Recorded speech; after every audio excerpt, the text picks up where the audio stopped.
Now, I really didn't wake up this morning and thought, I'm going to do another gear rant.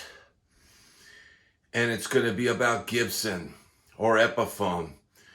I had no intentions whatsoever of, saying anything. I've been working on my lessons that I'm teaching here on YouTube and all my other different concepts that I'm working on to get out quality product and quality content for the viewers out there. And I want to thank everybody for tuning in.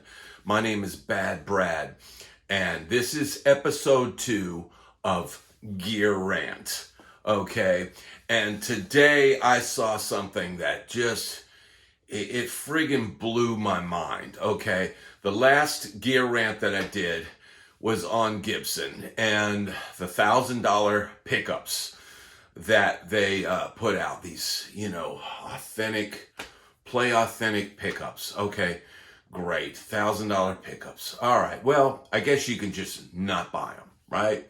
Okay, so that's not so bad. Yeah, I just won't buy them. Okay, and I commented on the Falcon 20 and the Falcon 5. And my thoughts at the time were they should have put this out a couple of years ago. But in the meanwhile, since that time, I've seen gut shots of the inside of these amps, and I am absolutely horrified at the design, okay? Putting the preamp tubes inside the chassis, directly connected to the board. Man, I am not spending $500 for an amp with that design. I am certainly not spending what Gibson wants for that amp. But that's not why I'm doing a gear rant today, because I wasn't even able to get into all that stuff about the Falcon 20 and the Falcon 5. I wasn't able to get into that stuff because I didn't know what the inside of those amps look like. One thing I am concerned when I buy an amp, I want the friggin' thing to last. I don't want a disposable piece of gear. The earth doesn't need disposable gear, and I don't want disposable gear. I want gear that can last, that can be easily repaired. And it's not just a piece of junk they take my money and then, when it breaks, I'm screwed. I don't want that. But that's not why we're here today. Today, I am saying Epiphone. What the you-know-what, okay? Epiphone / Gibson, under the guidance of Cesar, has now released new Firebirds. Okay, now you could previously and still get a Epiphone branded Firebird for $649 in tobacco sunburst. Comes with the Pro Buckers. I've heard some pretty good reviews of them. $649. That's a good price. That's a price point that I'm like, yep, you know what? And I do believe, they're pretty good quality. I'm a big fan of the Epiphone Les Paul Customs. They have the ebony fretboards. And those are great guitars. I love those. I do not like the Les Paul standards and that they're putting out now. I do not like Indian Laurel fretboards. Okay? I don't know if it sounds different. I don't know, but it looks and feels like crap to me. Okay? So, and you know what though? I'm okay at a lower price point getting Indian Laurel. You know what? If I had to use it, if I wanted a cheap Les Paul to beat around on, at a pool gig or some crappy bar or something, I suppose that would be fine. Okay, but Gibson has more, Epiphone that is. Epiphone has been putting out these signature models. So you got the Slash, you got Adam Jones from Tool, you got the Greenie, the Kirk Hammett Greenie in the Epiphone line. And those all have these Indian Laurel fretboards. And you know what? They're not cheap, okay? Those guitars are like $14.99. You know, I'm sorry, but I am not paying $14.99 for Indian Laurel fretboards that look like they got little holes all in it. The grain is, it's just, it's off, man. It's just off. But again, that is not why I am ranting today. This is a gear rant, and the rant is about the new Firebirds, okay? You could get one of the original Epiphones that they still have. You can go on Sweetwater or Guitar Center and get one for $649. And you know what? I think that's a good price. I think that's a fair price. But now they've come out with two new Epiphones. This 1963 Firebird V comes in frost blue, ember red. You know, it's $1,699. That's right.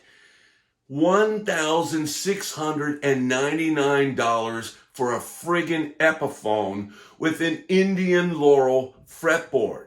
I'm sorry, man, but that is just out of line. I had a Gibson Epiphone. I had a Gibson Firebird for a while. I believe it was a Firebird T. Great guitar. It just wasn't for me. I didn't end up keeping it. But I think I paid maybe $19.99 for that. Now they are trying to tell you that, yes, oh, these are the most authentic Epiphones, and oh, these amazing Epiphones. Yes, they put some cool colors out. Yes, ember red looks cool. Yes, this frost blue looks cool. But man, at $16.99, I don't care, man. I'm out. I'm out. I would not even think about spending that kind of money for that guitar. And it's absolutely ridiculous. Yes, I guess it comes with a case. Okay, it comes with a case. And it comes with USA pickups. Okay, it comes with USA pickups. All right, but let's do some basic math. All right, I could get for $649, I could get the Tobacco Sunburst and live with Tobacco Sunburst Epiphone, Firebird. I'm sure they're going to probably discontinue those because you know what? They're not expensive enough. Okay? In fact, you know what? When I started this video, I should have pulled out my leather jacket and put some turquoise rings on and maybe a nice chain and look cool enough, to talk about Gibson. Because I feel like they are all about these older rock stars and these, old artists, and, they're ignoring all the other players that would play their instruments. I mean, look at a guy like Larry Carlton, known as Mr. 335. He's off with Sire now, and they're making bank. How are they making bank? Because they're putting out quality guitars at an affordable price. Epiphone now. $16.99 for these Firebirds? Are you freaking kidding me, man? I don't care if the thing comes with, a sports car. I mean, it's just ridiculous. Come on, man. I mean, really? Really? Who is going to play these? Epiphone was what? Epiphone for every stage. That was the motto, right? But these Epiphones now, at this price, this is for the lawyers and the doctors who, I can't get a Gibson Firebird, so I'll get this ultra expensive Epiphone, and it'll go right under the bed with all the other guitars that I have under there. I mean, I don't know what the hell they're thinking with this. I'm just, my mind is blown, and you have not seen me go off like this ever yet. But you know what? Keep it up, Gibson. Keep it up, Epiphone. And you're going to have my ire, all right? Because Epiphones are known as a good quality instrument, a first guitar for a kid, or, a guy who's a pro who wants, a backup or doesn't want to take his Gibson to the gig, so he takes his Epiphone Les Paul.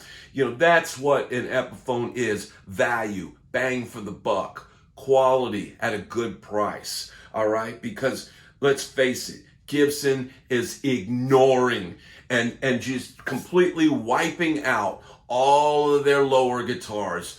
The those satin SGs and the Gibson, the $999, $1,200 Gibsons. It seems like they've just now wiped those off. The studios looks like they're gone, except for the Studio Modern. And to be honest, the specs on that, man, it's $19.99 for that. I mean, I think that's high for that as well. You used to be able to get a studio for $14.99. I get it, times have changed, wood's more expensive, yada, yada, yada. But this new modern studio, it's got a satin finish.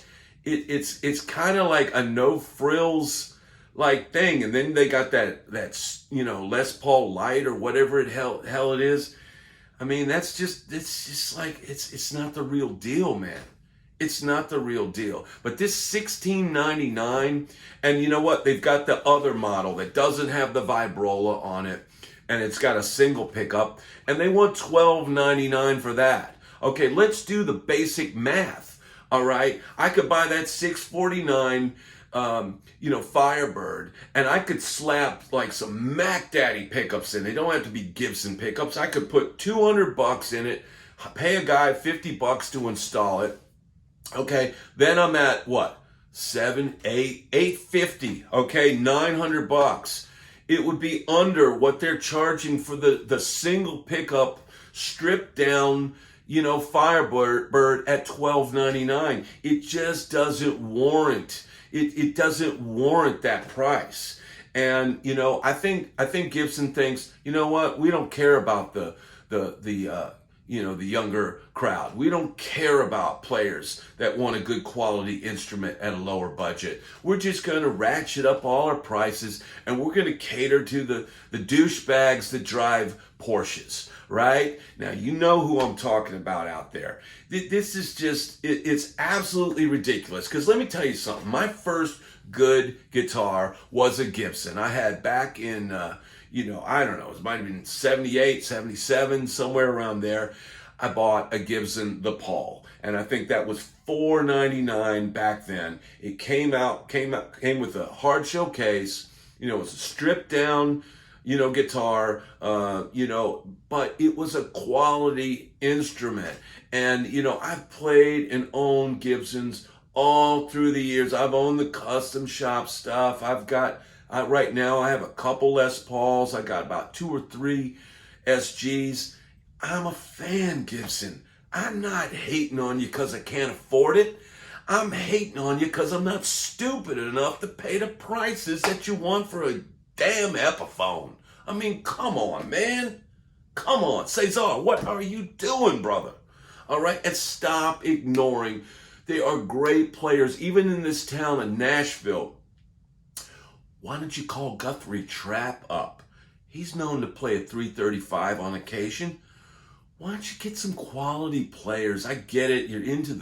We're rockers, bro. Look, we're cool. We wear jackets. But man, you know what? You got to grow up at some point. You can't just, churn out the same 3-chord rock and roll your whole life. Most of us have to play everything, man. We got to play jazz. We got to be able to play blues. We got to play country. We got to play rock. We got to play funk. Man, we got to cover a lot of territories. And I tell you why, most of the time, I leave my Gibson guitars at home because they're just not versatile enough to cover all of that, right? If I'm going to play all night and play in a rock and roll band, even then I'm probably going to leave the Gibsons at home because they're not designed to play. They look good. It's like a big, sofa, antique sofa.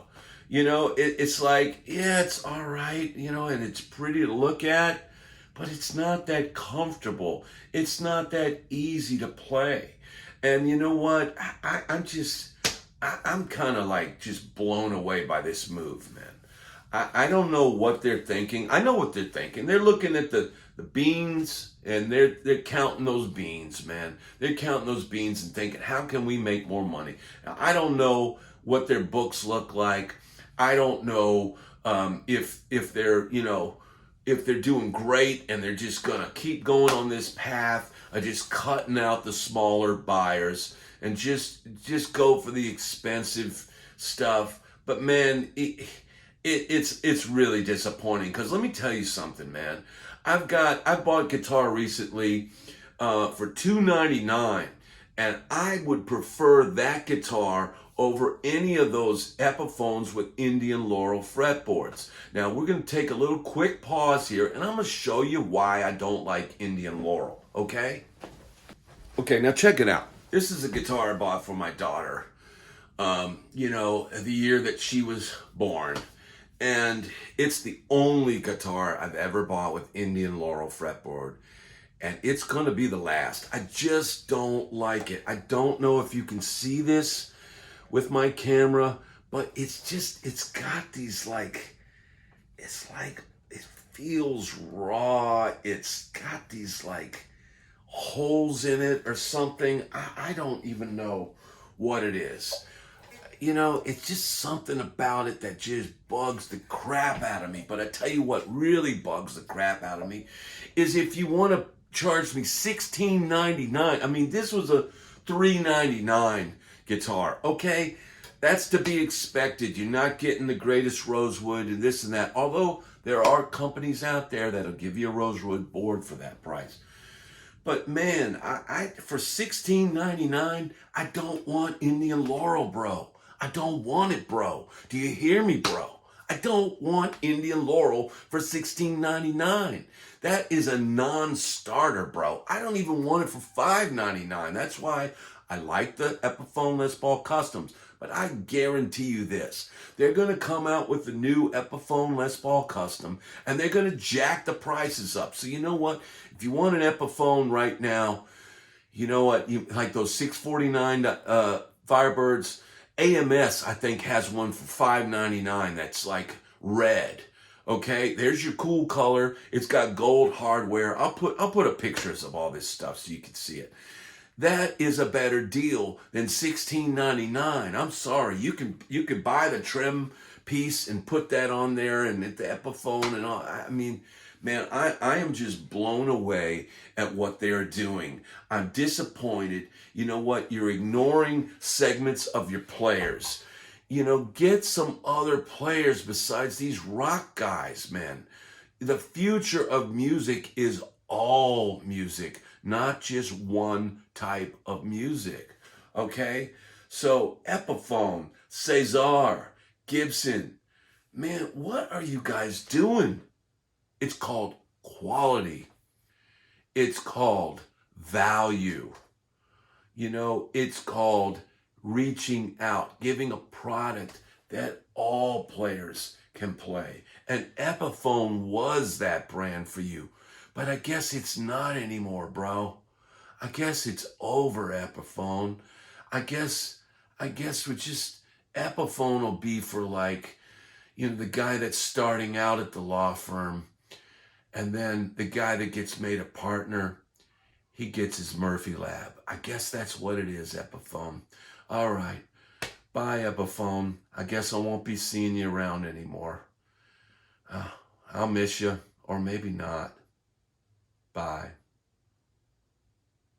If you'd enjoyed this video, this gear rant, if you'd enjoyed this, please hit the like and subscribe button. I'm trying to get this channel to hit the skies, baby. All right? So thanks for tuning in, and I'll see you on the next gear rant. For the love of God, Epiphone, what are you?